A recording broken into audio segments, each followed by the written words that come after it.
Welcome, everyone, to MEERTALK. My name is Kaeza Fern, and I'm the Director of Communications at MEER. We're really glad to be getting together today for another MEERTALK. With COP27 opening, I want to invite everybody to focus your mind with positive intention toward Sharm el-Sheikh, Egypt, where international leaders will be focusing on mitigation and adaptation, which are in fact MEER's focus as well. Today, we will be hearing from our guest speaker, Kyle Kimball. After that, we will have a question and discussion period from people who are within the MEER community. And after that, we're going to open it up for some questions and comments from all of you in our audience. Before we begin, I want to give you a couple updates about MEER. We're setting up a mirror and cryosphere experiment and would be very grateful for any donations you can make to support the shipping of experimental materials, including mirrors and other devices. I also want to remind everybody that you can make a monthly donation by going to meer.org/donate. And we really thank you for your contributions. You could also write to community@meer.org if you want to be in touch. So it is, of course, front and center on our minds today as leaders gather what the IPCC, the Intergovernmental Panel on Climate Change, is up to in the way of the climate crisis. We have invited Kyle Kimball to talk to us about the research he has done on the IPCC's actions. So let me first tell you about Kyle. Kyle Kimball is currently a legal master's candidate at Vrije Universiteit Amsterdam, focusing on climate-induced migration and legal redress for the Global South. He recently graduated from Tallinn Technical University with a degree in European law, and in his free time enjoys weightlifting and urban exploration. So glad to have you. If anyone has any questions that come up while Kyle is presenting, please go ahead and send them to either myself or Peter, who will be showing up shortly in the chat and should be co-host. All right, Kyle, you can take it away. Thank you so much. Yay, thank you, Kaeza, for having me. Pleasure to, again, be amongst the MEER community. I love these talks. And so with that in mind, COP happening right now, COP27, and this sort of dovetails nicely with a lot of the work that I've been doing very recently. Very quick, by the way of introduction, outside of the bio, I very dramatically made a complete change in career roughly 3 years ago when I moved to Tallinn to start the EU law journey, which is obviously culminated now being here at Vrije Universiteit. And so you might be wondering, what does this have to do with climate science? And the answer is actually very little. This is just a passion project that ultimately became a thesis and is now publicly available. This whole thing is available online. So that being said, let me go ahead and share my screen. So let's get this show on the road. There we go. So what we're going to be talking about today is what the IPCC is up to. I trust that most people are familiar with what the IPCC is. There was a organization founded in 1992, more or less to be the global resource on climate change information, policy recommendation, really sort of a one-stop shop that served the entire conference of parties, which almost every nation on this earth is a member of. So here's our agenda. This is sort of what path I took in the process of doing this research to sort of ascertain, really the big question for me was, is the IPCC an organization that we can trust? Is it an organization that we can continue to look to? And sort of where do we go from here? So with that in mind, I think it's hugely important when describing the function of any organization such as the IPCC to really dig into the methodology. How do they do what they do? There's a couple of very important concepts that are implicit in IPCC methodology. The first being global mean surface temperature. Now, this is something that seems patently obvious, right? We have to ask the question, how hot is our planet? And so to do that, you take an average and you can show in the aggregate, ideally, how quickly the temperature is rising. Unfortunately, there are a great deal of flaws with this method. So it doesn't actually calculate total global coverage. It does not begin at a truly pre-industrial stage, and it doesn't include surface air temperatures globally, instead in favor of a blend of sea surface and surface air temperatures.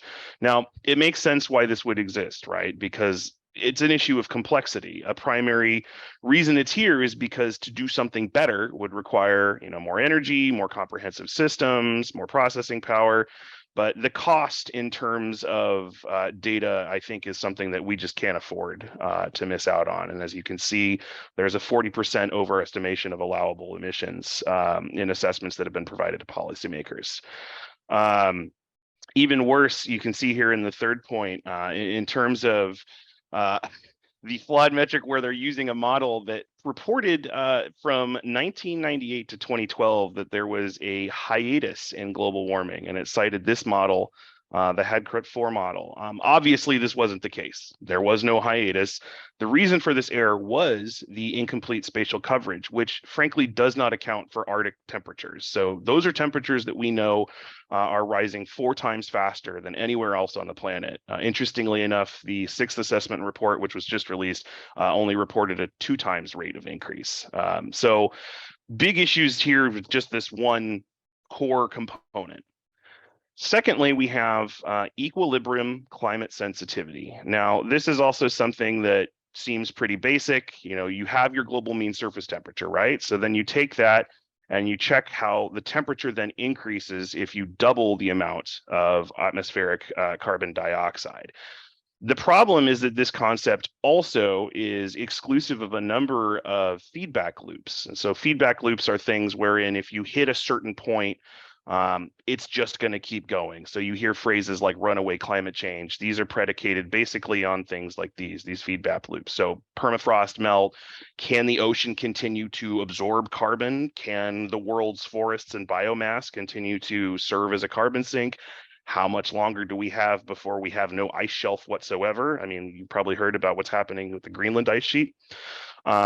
The problem is that these models are treated as if that was the only thing available when we have observational data happening in real time that flatly contradicts what these models are showing us and what this tells us. So the problem here is that the IPCC continues to use these concepts despite the fact that they have been roundly proven to be far outside of a reflection of a reality.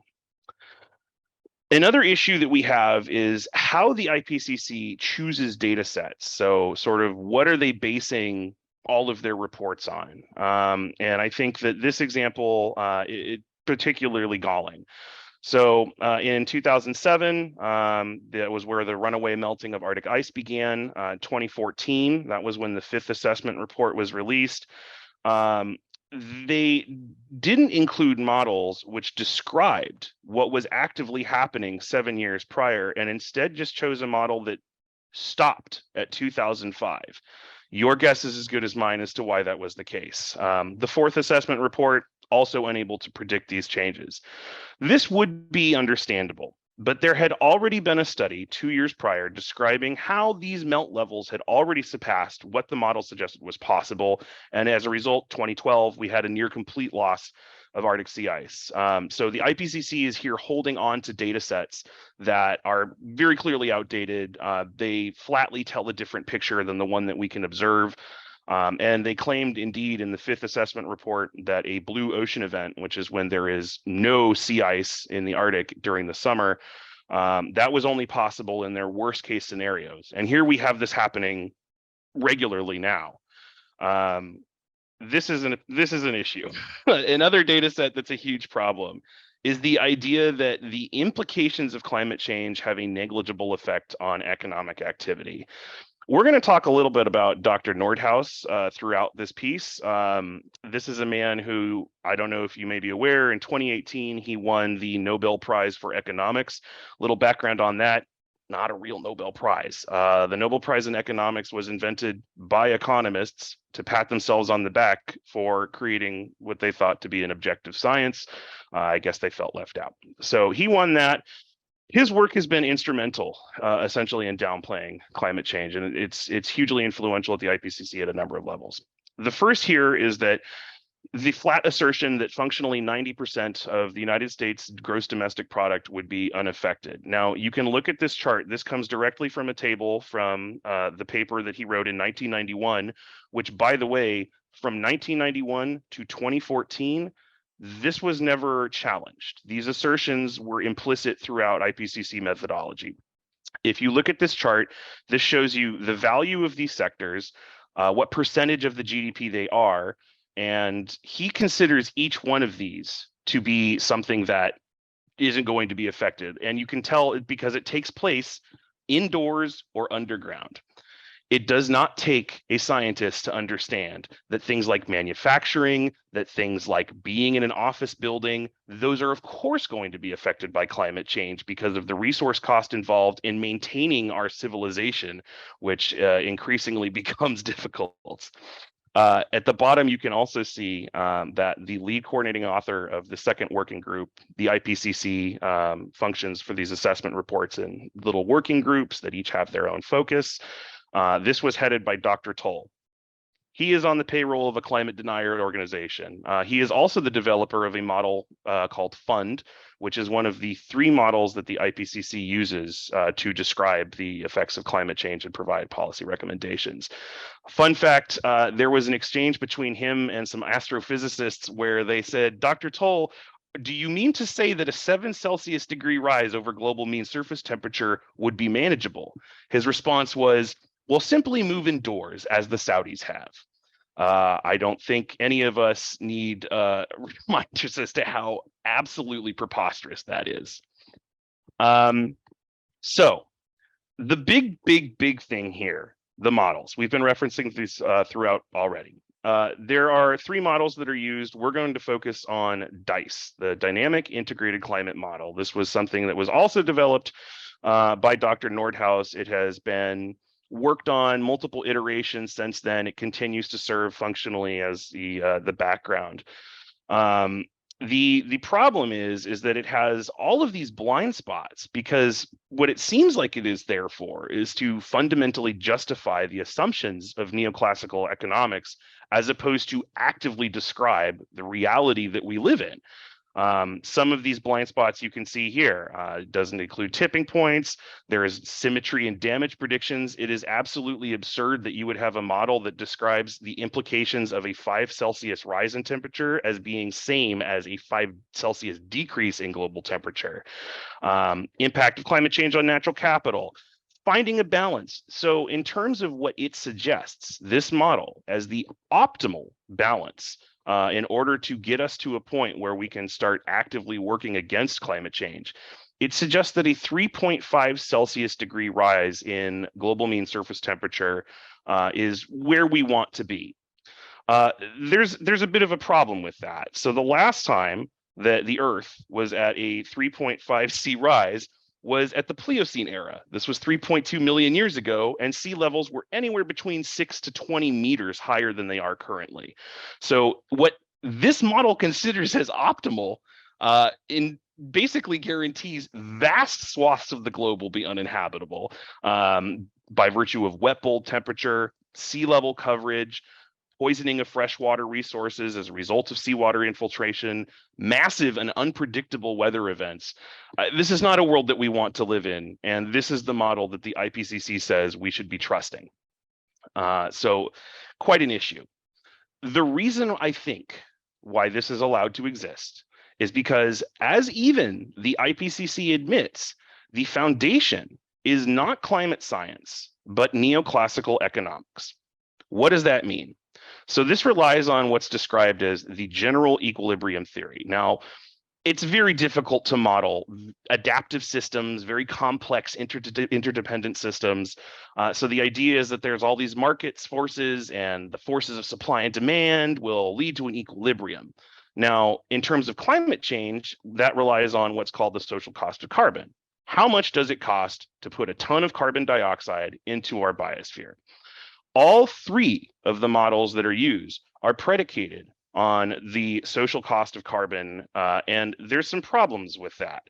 The social utility cost of carbon, it doesn't consider the scenario that our biosphere is going to be uninhabitable sooner rather than later. These models will always fall short of ensuring species survival because they are predicated on mitigation rather than actual solvency. And beyond that, they are intended to basically focus growth at all costs. They are inherently exclusive of degrowth strategies, something that many scholars recognize is absolutely instrumental if we are to have even a fighting chance at existing on this planet after the years 2100. There is a reliance on adaptability. People like Dr. Nordhaus have said that if you give an engineer some time and some money, they'll be able to adapt their way out of anything. And I appreciate the thought, and I do respect engineers a great deal, but I think there are some things you can't adapt your way out of, and that would be the biological limits of habitability of a planet, be it by temperature or access to fresh water or the desertification of the American Southwest, et cetera. They also are wholly ignorant of the global south. All of these models have nothing to do with sort of the implications for the global south. They're focused exclusively on the global north.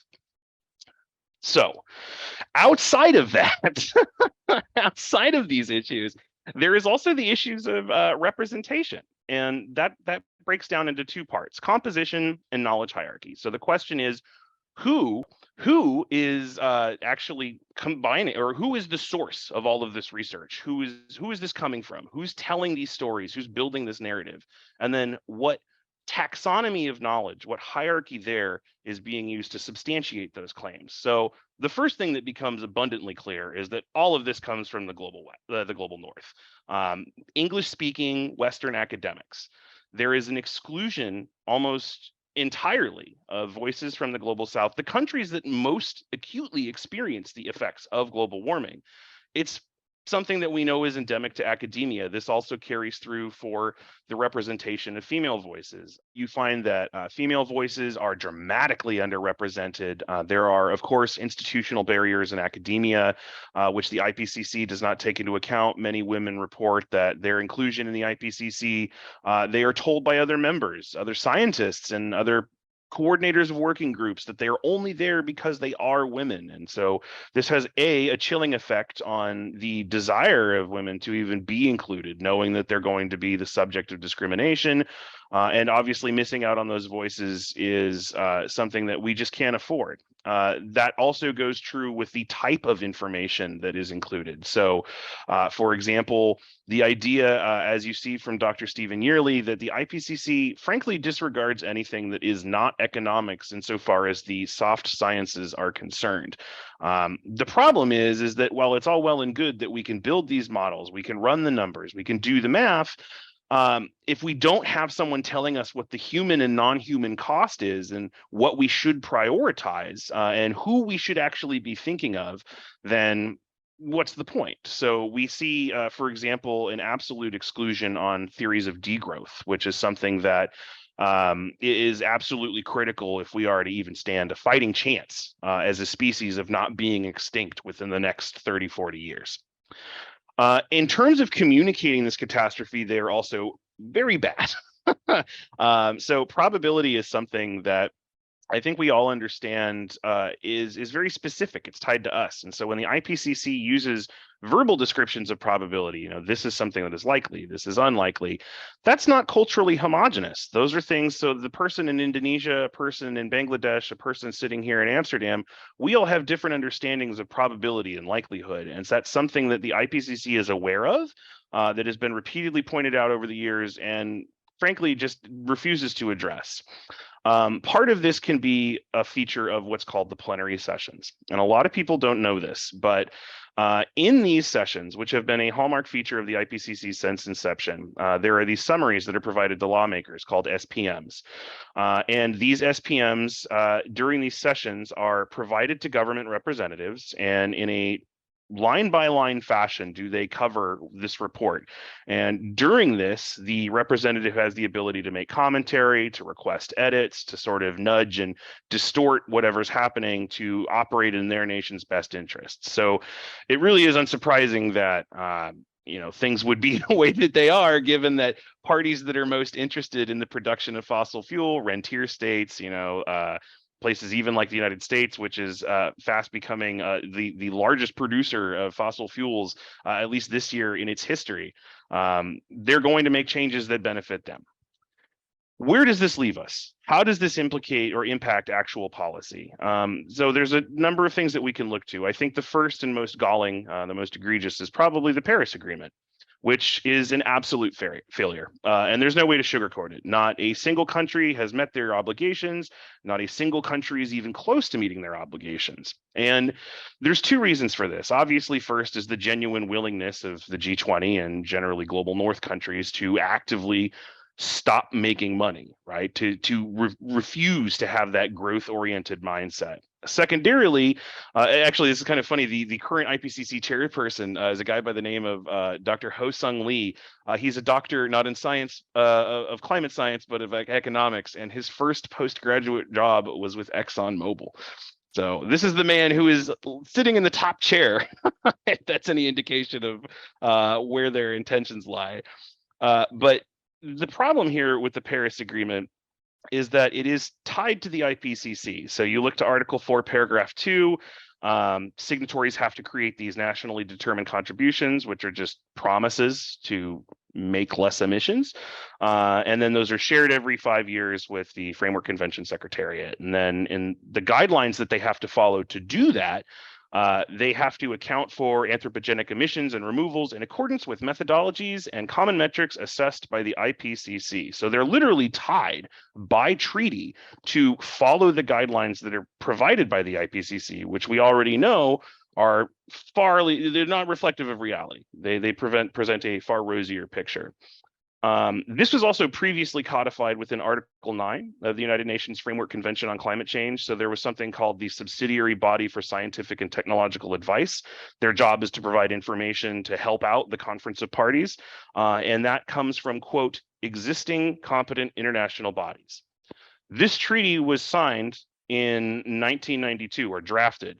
Well, the only competent international body at that time was the IPCC.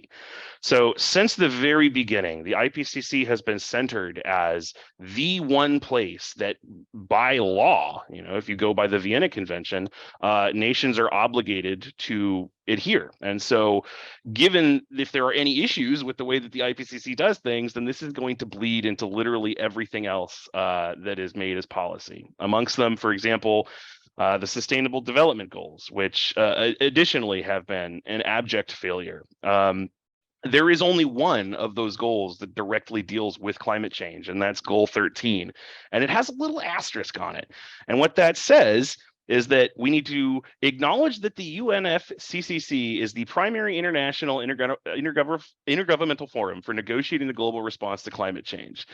So you can sort of see what's happening here. So that's then tied to the UNFCCC. The UNFCCC is tied to the IPCC, and the IPCC is tied to neoclassical economists who have an agenda to make growth infinite and forever, something that I think all of us realize is functionally impossible just based on the laws of physics and also resource availability on this planet. So there's some very big issues. So that brings us sort of to our conclusion then. And I think that the key takeaways here, when we ask the question, is the IPCC an organization that we can trust? The answer is no. Is the IPCC actively working against us? I think the answer is yes. What do we do with that information? It is beyond the scope of my research to sort of dictate what we should do, but I think that the first thing that has to go is this profit at all cost, growth-centered ideology that is killing us and the planet. And something that if you see, I don't know how many people are familiar with the work of Noam Chomsky, but he describes a manufacturing consent. And so the IPCC functions in that role. They are able to build just through repetition and through existence over time and validation by state governments, this sort of public buy-in for, these theories like emissions reductions, which are just really, you're just throwing that out there because you're never really going to do anything, but it's something that you can tell people so that they'll be calmer. And meanwhile, the world burns and it gets worse and worse. So that's my time. That's my talk. Thank you all. And yeah, happy to answer some questions. Thank you so much, Kyle. Next, we're going to bring on some people from the MEER community who would like to ask some questions. And also just a reminder to everybody that you can send your own questions to Peter Dines, co-host, in the chat. Xiaoqing Ye received her bachelor degree in environmental system engineering with minors in math and statistics. She is currently a second-year master's student in the environmental engineering program at Stanford University. During her time at school, she participated in various research projects related to drinking water and wastewater treatments, watershed science, and methane detection. Now she is learning more renewable energy technology and applications. She is interested in sustainable solutions and practices. So welcome, Xiaoqing. Jamie Shiplett received her bachelor's in geography and environmental planning from Towson University, where she completed an internship at NASA's DEVELOP program and conducted climatological research on tornadoes and El Nino, the socioeconomic impacts of Baltimore City's urban heat island, and the impacts of climate change on viticulture in the eastern United States. Jamie is currently pursuing a master's in public administration at the University of San Francisco, where she focuses her academics on climate change policy. So welcome, Jamie. And Mark Milne, as Director of Finance, Mark Milne secures viable funding opportunities to further MEER's mission of extending Earth's habitability from his home in Zurich, Switzerland, where he has lived for 25 years. Mark's also a musician, outdoor sports enthusiast, and father of 3. Welcome, Mark.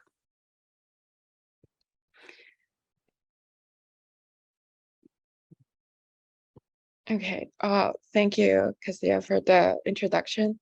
Hi, Kyle. Thank you for the wonderful presentations. So my first general questions are, what prompts you to start studying this subject?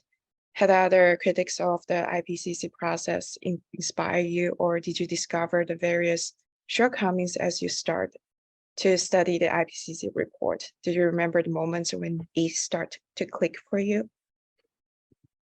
Yeah, absolutely. I think it's just something that a lot of us, I mean, most of us here, I'm sure, are aware that something was deeply wrong, given the fact that the IPCC released these reports and then nothing would happen, and then release these reports, and then you'd look around you at your own environment and you're seeing what's happening in real time. You're watching as winter has lost weeks, months out of the year. You're seeing wild weather events.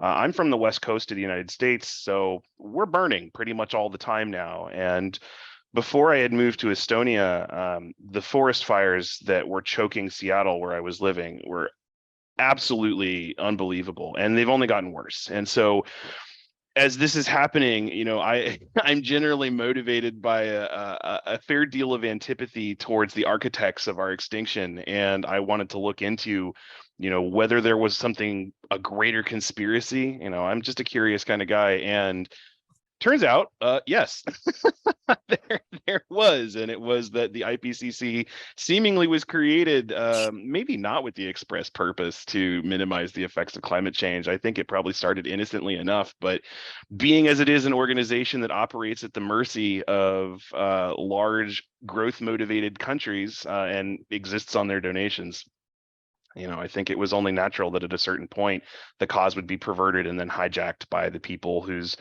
entire life goal is to make line go up. So Thank you so much. My second question is that there's a saying that all models are wrong, but some are useful.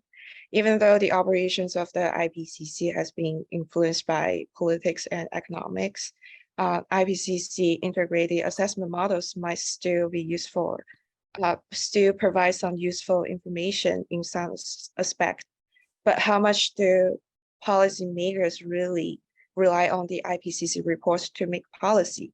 And what is the process climate change policies get made? Or and assuming that the IPCC report had been more truthfully and more rigorously executed, do you think it would have made a difference in how world has evolved since 1990s? That's a really good question. I think that in terms of how influential it is, as far as the United States is concerned, that's anyone's guess. I mean, the United States has been more or less just a large number of businesses in a trench coat since, hundreds of years. So I don't think that the IPCC reports are necessarily that instrumental. However, here in Europe, I do think that they actually have a market effect. And if you look, for example, at the EU Green Deal and other policy frameworks that have been trotted out recently, they pull directly from the various assessment reports. They are inspired by them. I think obviously the willingness of these nations to actually adhere to the goals is another separate issue. And that's something that we as people really have to hold their feet to the fire, and there's ways to go about that. But as far as whether or not there's useful information within these reports, I think honestly the useful information is what's omitted, and the motivation behind the development of these models to, for example, not include human mortality as a cost. People are going to die. This is going to make a lot of things more expensive and a lot of things impossible. And why was that omitted? It really shines a light on sort of the end goals and interests of the people that have the purse strings. So I think that's super useful. Okay, thank you so much. That's all my questions. Hey. Hey, Kyle. So my name is Jamie Shiplet. Thank you for taking the time to present with us. I have a question for you in regard to the IPCC staff, as it's largely ran by volunteers. Conclusively, I guess you could assume that these are probably passionate people, considering that they volunteer their time to produce the reports. With that being said, do you think the IPCC can reestablish its mission and core values and reinvent itself as an actual ethical organization? If so, do you have any recommendations for how they could reestablish themselves? And if not, if you think that, they can't resurrect themselves from this scenario, do you think that there's any mechanisms that prevent it from becoming an ethical organization? Yes, I'll answer the last part first, which is, are there any mechanisms that prevent it from becoming an ethical organization? Yes.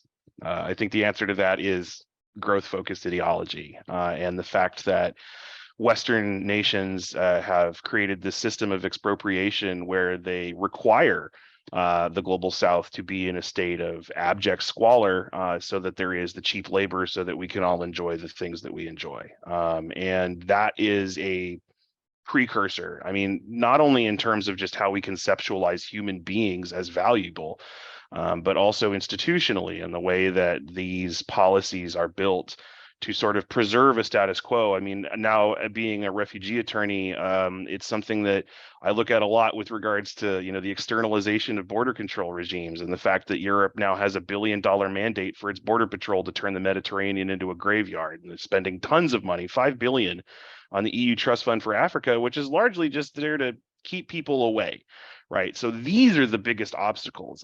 In terms of the IPCC sort of reclaiming what it was intentionally for, the problem is that the way that the United Nations is structured is, as it is, an organization that operates largely at the behest of, the rich countries in the United States, UK, the G20, et cetera. We have to really find a way to divorce their influence and their main control of the financial impetus of the entire organization. There are so many dedicated scientists. It's really sad. I've talked to so many people.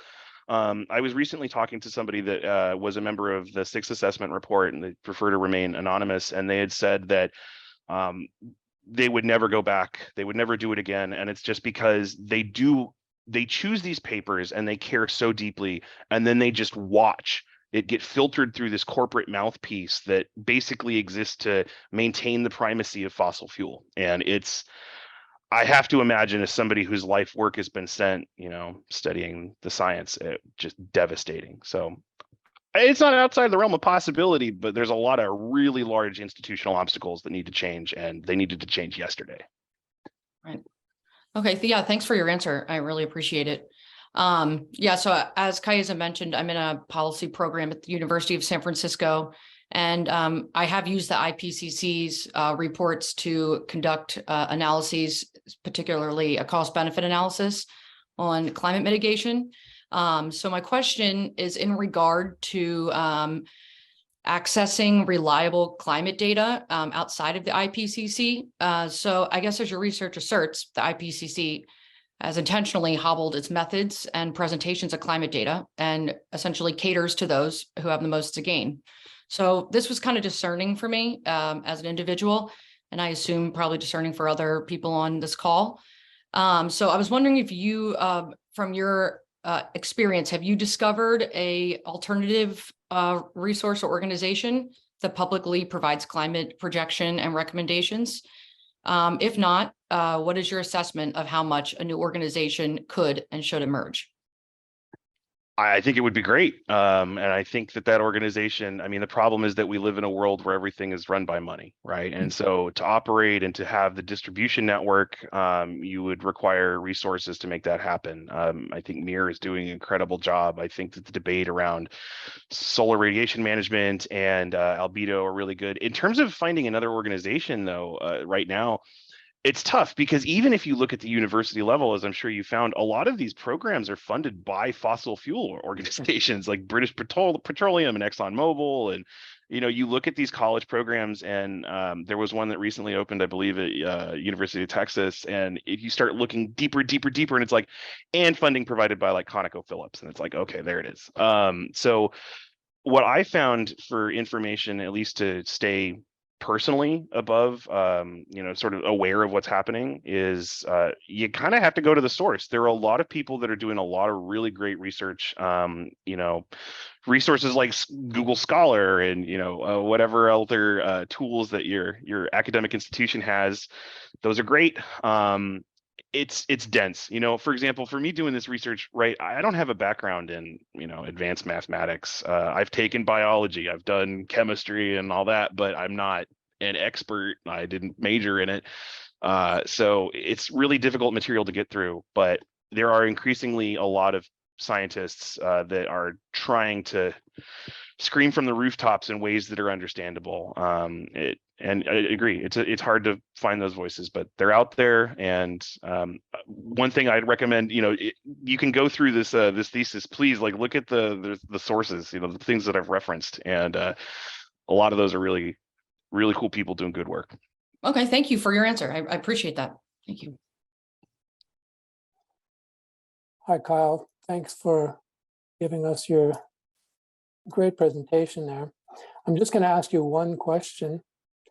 The IPCC specifically defines climate mitigation very narrowly, requiring that any mitigation strategy must be focused on the reduction or removal of greenhouse gases, which means that projects like MEER are either ignored by the IPCC or they are maligned by definition. For me, this is like telling a painter that they may only use one color. The result is that policymakers and industry in general make little effort to combat global warming with strategies or technologies that do not conform to this unique definition as set by the IPCC.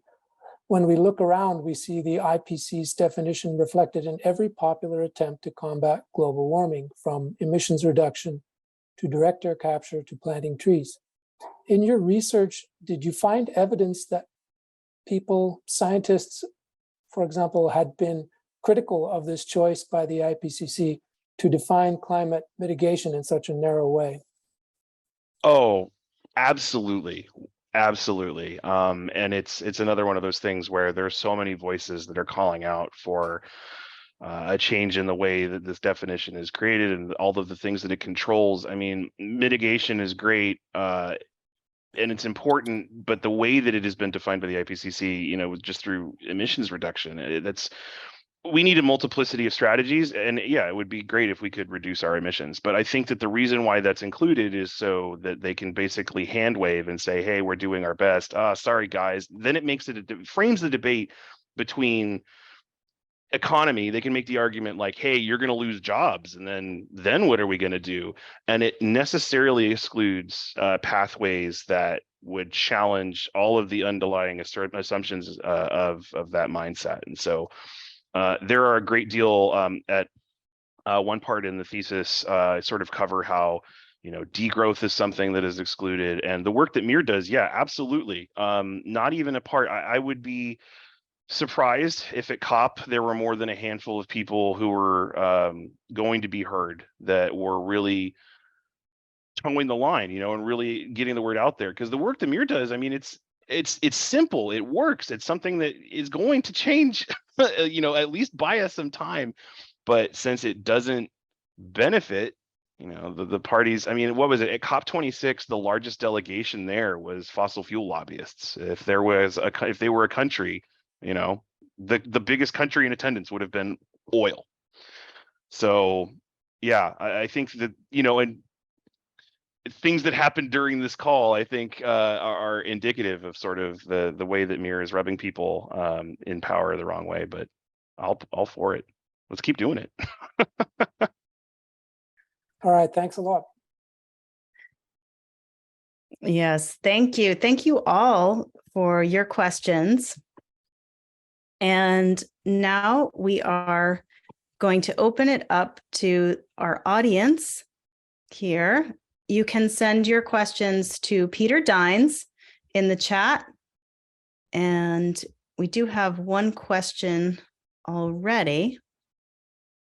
Okay, this is a question from Edmund. What would an institution look like that was meaningfully invested in climate action? Or should this work take place outside of institutional contexts altogether? Yeah, this is one of those Audre Lorde using the master's tools to dismantle the master's house. In terms of climate change, at least, I think that organizations that are free of those institutional state-oriented solvency tools, that's possible. But yeah, that's tough. That's really tough. In terms of seeing, you know, what that looks like. I mean, I'm a big fan personally of, you know, direct action, mutual aid. I mean, direct action gets the goods. And I think that as we live in this world where it's become increasingly clear that the powers that be don't truly, I mean, we can see the way they treat the global south. That's going to be us once climate change comes to our door, right? So, and it's already happening, that callous nature with which they regard human life in the interest of making line go up. So building community-oriented approaches that mitigate, at least in a local level, you know, some of the implications, sort of replacing the state where you can, given that the ones that have those resources, I think there's a huge strike movement that's happening. That might be the most effective right now in the United States. It doesn't get reported in the media, but it is the most active in terms of labor organization that it has been since the early 1900s, which is fitting given that this is, you know, the anniversary of Eugene Debs' birthday, I believe, today. So yeah, large organizational change that is organized around standing as an obstacle in the face of line go up. That's what's up.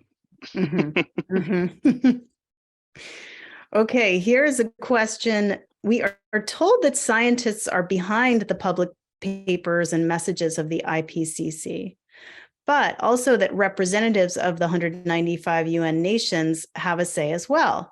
Who has the final say over what is released and how statements are expressed? Don't each of the 195 nations have veto power over anything they don't wish to be communicated in any IPCC public statement?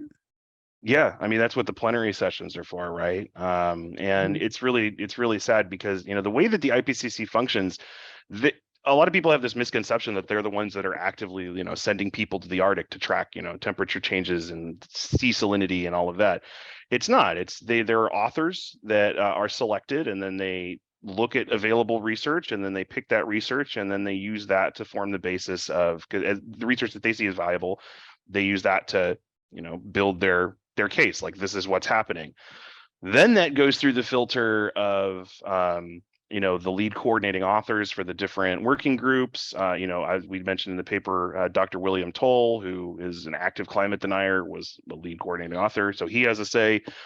The other problem is that there's also a lot of, even within the scientific community, sort of that the desire to get close to power. I mean, Dr. Nordhaus commands such a position of seniority within the field that if you ally yourself with him or align yourself with him, there's a decent chance that your papers are going to get included. So it's sort of like this self-reinforcing thing where, in the desire to, the ambition essentially ruins the science and ruins the narrative. And then, yeah, obviously the government's having a say in like editorial control over what's being reported runs absolutely counter to having an objective and unbiased view of where the planet is at. I mean, it would be like, if somebody comes into a doctor and then, they have diabetes and big sugar is in the room saying, I don't think that this is you don't want to tell them that. Like, doesn't make any sense.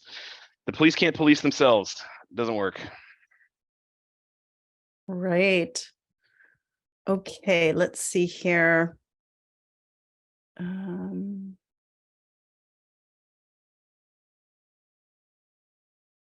Okay, here's a question from Glenn. I personally hear of many problems from the physical science behind IPCC guidance, but not so much about problems in the underlying economic assumptions, which you've thankfully gone into detail about in your thesis. Have I missed something, or are the economists and their efforts working for the IPCC generally overlooked in your view when critical assessments of the IPCC are made? Yeah, to an extent. I think when you look at, especially all the sources that I was reading and everything I was going through in the development of this piece, a lot of it is focused on, some of the scientific misconceptions, but very little, yeah, absolutely, on the foundational economic guidelines. I mean, everybody understands that the entire purpose is to, there's all the talk around, for example, like sustainable development and green technology. I mean, I don't know if anybody was here for the last MEERTALK, which was fantastic. Dr. Simon Michaud talking about how we don't even have the resources for one stage of a green transition. And largely that is because of economic factors and the implicit goal of profit over all else, right? You got to appease your shareholders. That is a problem. And I think that one of the problems is a lot of scientists feel like they have to stay in their lane. They feel like, what's the point? Why would I comment on stuff like this? This isn't my body of research. I implore scientists. It doesn't matter. It's something that's apparent to all of us. I mean, the criticism of these foundational questions of what should be prioritized in our civilization, obviously dollar value should not be it, right? I would like to live on a planet. I would like for us to have a really cool, sustainable future.